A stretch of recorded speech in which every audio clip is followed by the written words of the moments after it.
आपल्याकडं योगिनीताई देवेकर अपक्ष म्हणून निवडणूक लढवत आहे. ताईंचं महाराष्ट्राची भूमी मध्ये आपलं स्वागत. ताई नमस्ते. नमस्कार. सुरुवातीला मला आपल्याला एक प्रश्न विचारायचा आहे की आपली थोडक्यात माहिती द्या. माझं नाव योगिनी विजयकुमार देवेकर. मी राहणार वरवड. माझं शिक्षण MA सायकॉलॉजी झालेलं आहे. माझं माहेर केडगाव आहे आणि वरवड ग्रामशिक्षण संस्था त्याचे अध्यक्ष कर्मयोगी एकनाथ दिवेकर माझे प्रेरणास्थान, त्यांच्या मी सुनबाई आहे. आणि डॉक्टर विजय देवेकर हे माझे पती आहेत. ही माझी थोडक्यात ओळख. ओके. आपली राजकीय ओळख काय आहे? मी गेले 14 वर्ष झालं राष्ट्रवादी काँग्रेसमध्ये काम करते आहे. पहिले 2 वर्ष मी संजय गांधी निराधार योजनेसाठी काम केलं. नंतरचे 2 वर्ष मी अंगणवाडी नियुक्ती समितीमध्ये काम केलं. ते माझं काम पाहून मला आदरणीय सुप्रतीत सुळे यांनी मला तालुका अध्यक्षपद दिलं. गेले 10 वर्ष झालं मी तालुका अध्यक्षपद सांभाळत आहे आणि ताईंच्या सोबत मी कार्यरत आहे. आपण शरद पवार गटाचे तालुका अध्यक्ष आहात. हां. दौंड तालुक्यामध्ये. हां.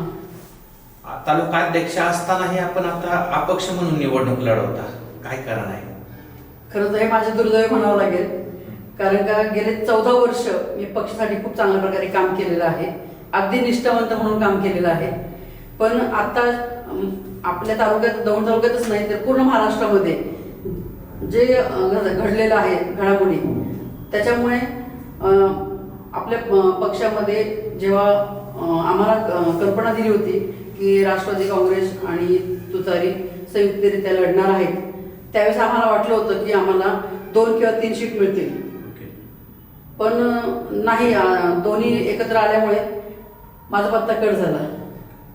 शक्यता अपक्ष म्हणून कोण निवडणूक लढवत नाहीये, पण आपण एक थोडक्यात एक साहस केलेला आहे.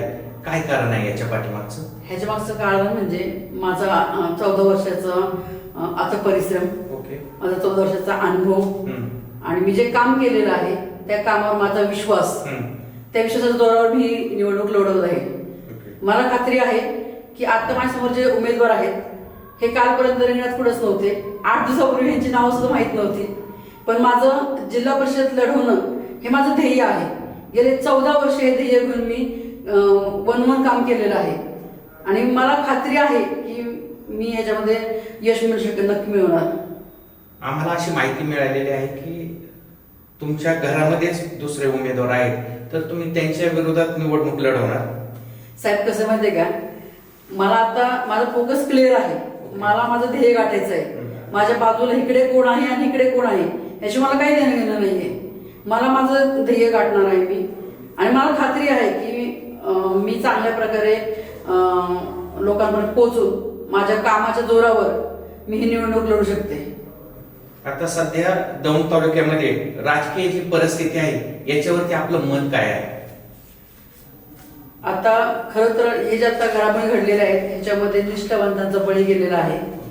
त्याच्यामुळे आमच्यासारख्या कार्यकर्त्यांना म्हणजे न घर करणं घाटकाशी अवस्था झालेली आहे. पण माझ्यासारखी कार्यकर्ते, एक महिला कार्यकर्ती जेव्हा घराबाहेर पडते तेव्हा महिलांसाठी हे सोपं नाही आहे साहेब. घराबाहेर पडून 14 वर्ष सातत्याने काम करणं हे सोपं नाहीये. पण जेव्हा मी 14 वर्ष काम केलेलं आहे तर हा प्रवास माझ्यासाठी सोपा नव्हता. ह्याच्यामध्ये मला चांगल्या वाईट खूप अशा काही माझ्या आठवणी आहेत.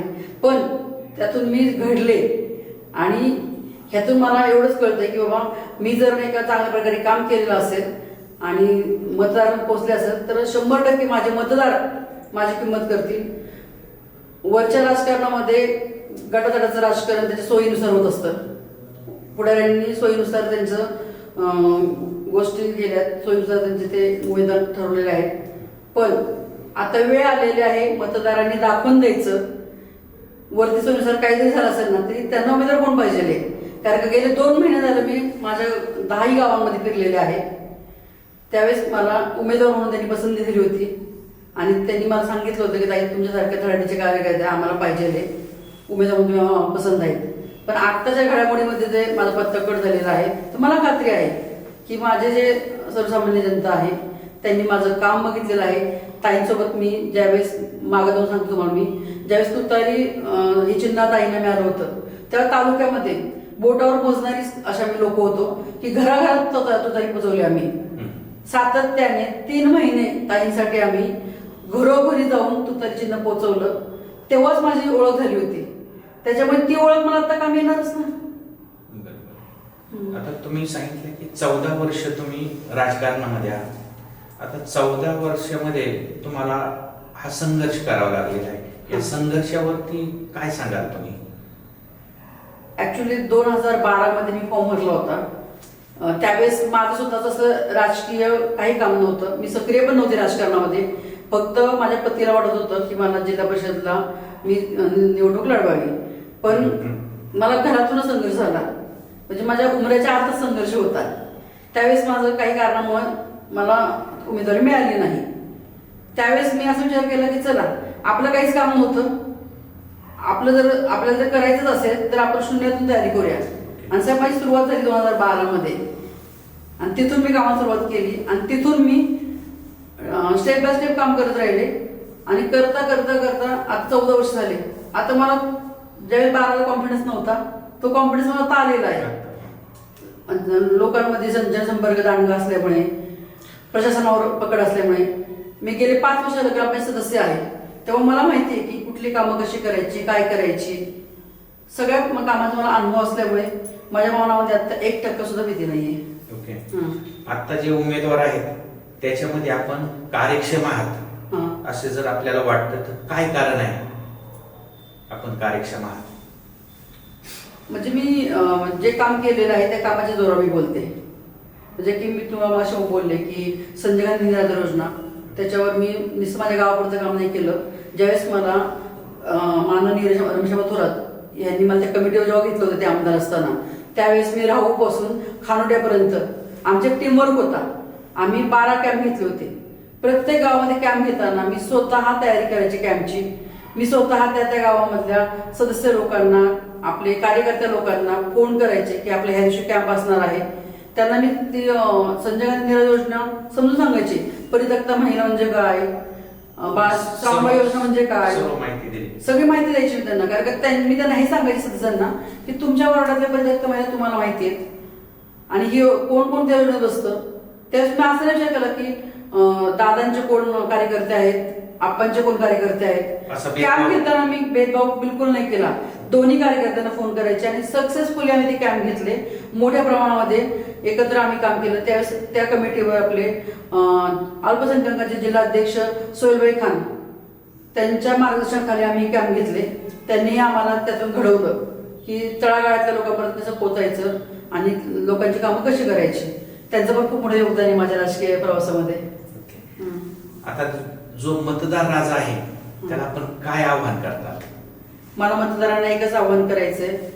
मी गेली 14 वर्ष एक फक्त लोकांसाठी काम करायचं आणि मला साहेब या कामातून खूप आनंद मिळतो.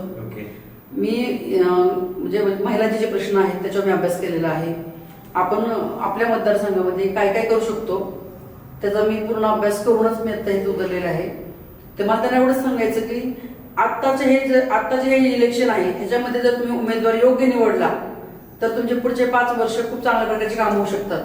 आणि तुम्ही जर माझ्यासमोरचे उमेदवार तुम्ही पाहिले, दोन्ही उमेदवार त्यांना काही अनुभव नाहीये. म्हणजे ते वेळ देतील का हा मतदारांनी विचार केला पाहिजे. म्हणजे सातत्याने 14 वर्ष जनसामान्यांमध्ये असणारी मी आणि आता 8 जोपडी बाहेर पडलेले त्यात एक तर टीचर आहेत जिल्हा परिषद सदस्य तसे मग त्या पहिल्या वर्गाशी होत्या कालपर्यंत. आज त्या रस्त्याला मतदान मागणार आहे. दुसऱ्या आहेत त्या ओपीडी सांभाळत होत्या हॉस्पिटलला, त्या आता मतदान मागणार आहे. मग तुम्ही ठरवायचं की सातत्याने महिला काम करणारी योगिनी दिवेकर पाहिजे तुम्हाला का अनुभव नसलेल्या ज्या माझ्यासमोरच्या उमेदवार महिला आहेत त्या पाहिजेत. हा निर्णय त्यात तुम्ही घ्यायचा, मतदारांनी घ्यायचा. आपण जर निवडून आला तर कोणत्या कामांना सुरुवातीला प्राधान्य देतात? प्रथम मी सांगेल तुम्हाला सातत्याने मला जे जाणवणाऱ्या गोष्टी आहेत. ज्यावेळेस मी तालुक्यामध्ये फिरते, बचत गटांच्या महिलांचे माझे खूप चांगले संबंध आहेत, आशाताईंचे माझे चांगले संबंध आहेत. तर मला नेहमी जाणवतं की बचत गटाच्या महिला असतात ना त्यांना नेहमी वाटतं की आपण लघुउद्योग केला पाहिजे. लघुउद्योग केला तर त्यातून त्यांचा आर्थिक सक्षमीकरण होईल. तर माझा मेन उद्देश तो आहे.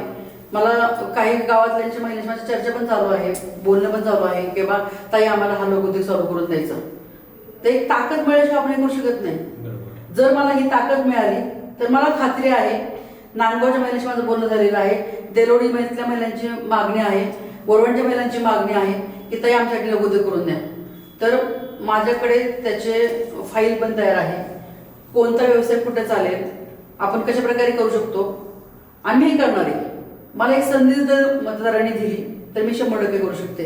आणि ह्या 10 गावांमध्ये कुठे कुठे काय काय करायचंय ह्याची यादी माझ्याकडे तयार आहे आणि ते करणार. ताई, आपल्या हातामध्ये जे पुस्तक आहे की आपण या ठिकाणी स्टुडिओमध्ये आलात, काय आहे याच्यामध्ये? हे माझं विकासाचं पुस्तक आहे. म्हणजे मी जे कामं केलेली आहेत साहेब, तुम्ही जर बघाल ही माझी 14 वर्षाची मेहनत मी ह्याच्यामध्ये दाखवलेली आहे. खरं तर माझं एवढं काम आहे की ते एवढ्या पुस्तकामध्ये बसणं शक्य नाहीये, तरी मी त्यातून नाही का दाखवायचा प्रयत्न करते. मी जी कामं केलेली आहेत हे माझे प्रेरणास्थान आहेत. माझे सासरे हे माझे प्रेरणास्थान आहेत. ह्यांच्याकडून प्रेरणा घेऊनच मी कामाला सुरुवात केली. आणि हे बघा, आदरणीय पवार साहेब जे माझ्या सासऱ्यांचे एकेकाचे कंदी सहकारी, ह्यांच्याकडे बघून प्रेरणा येते आपल्याला की आपण ह्या वयात सुद्धा काम केलं पाहिजे. असं माझं हे तुम्ही जर नीट बघितलं तर माझं हे असं पुस्तक आहे. आता हे स्वयंसिद्धा महिला फाउंडेशन साहेब, माझ्या ह्या स्वयंसिद्धा महिला फाउंडेशनला 9 वर्ष झालेले आहेत. सातत्याने मी महिलांसाठी वेगवेगळे प्रोग्राम घेत असते. त्याच्यामध्ये शेळीपालन, कुक्कुटपालन, मसाला मेकिंग, आरेवर्क असे कोर्सेस आम्ही घेतो. आणि ते कोर्सेस काही यशस्वीरित्या होतात ना की त्यातून महिलांना लघुउद्योग करता येतात. आणि माझी जी चंद्रभागा महिला पत संस्था जी आहे ती सासवांच्या नावाने मी चालू केलेली आहे. तर त्यातून मी महिलांना आर्थिक सक्षमीकरण करत असते. म्हणजे ह्या दोन्ही संस्थांचं कॉम्बिनेशन करून मी महिलांना मदत करते. थोडक्यात महिलांना त्या निमित्त एक रोजगार निर्मिती झालेली. ट्रेनिंग पण देतो आपण आणि आर्थिक सक्षमीकरणासाठी कर्ज पण देत असतो. जेणेकरून माझी महिला आर्थिकदृष्ट्या सबळ झाली तर तिच्यावर उभं राहील आणि तिचा एक आत्मविश्वास वाढेल. हा त्यामागचा उद्देश आहे माझा. महाराष्ट्राची भूमी या स्टुडिओमध्ये आज योगिनीताई देवेकर आलेल्या होत्या. ताई, तुम्हाला पुढील कार्यासाठी महाराष्ट्राच्या भूमीच्या वतीने हार्दिक शुभेच्छा. धन्यवाद सर, धन्यवाद.